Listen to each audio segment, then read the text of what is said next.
Okay guys, another unboxing video for today. Ito na nga po. So, dumating yung ating items na to. 0.6. Ayan, so actually naka-bubble wrap siya. And then meron siyang mismong karton. Ito yung mismong ating karton. Point pa na natin para medyo kasi makita yung konting background.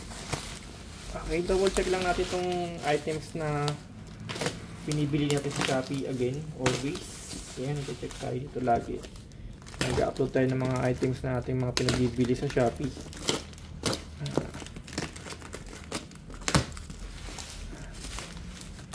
Mas makita natin kung ano yung laman talaga niya sa loob. Ayan. So, ganitong klase yung mga hanger na meron tayo or nabili natin. Ayan. Check nyo na lang po kung sabagay mura lang naman siya affordable lang naman siya.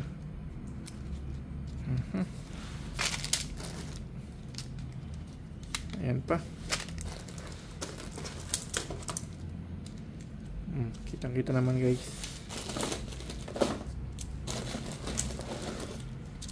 Kaya kung libre lang ito at hindi siya nakasama, no?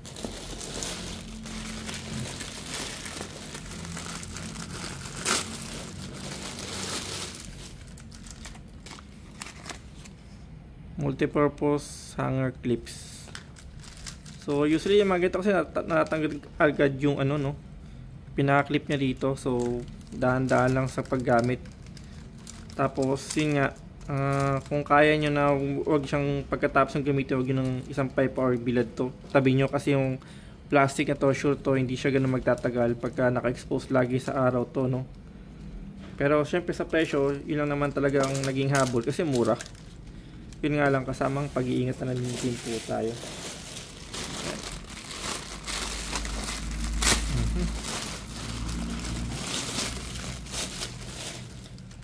Ayan.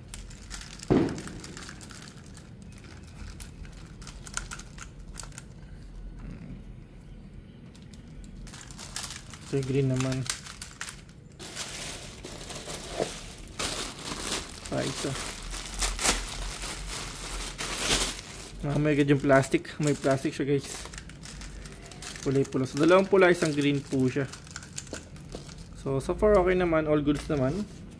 Yun nga lang po, sabi ko sa inyo, sa katagalan din kasi usually kailangan talaga ingatan din ito para at least hindi siya magtanggal-tanggal agad. Kasi yung plastic niya hindi naman po ganun talaga kakunat, no?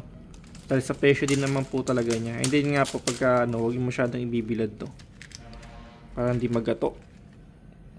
Okay, so yun lang po and thank you for watching.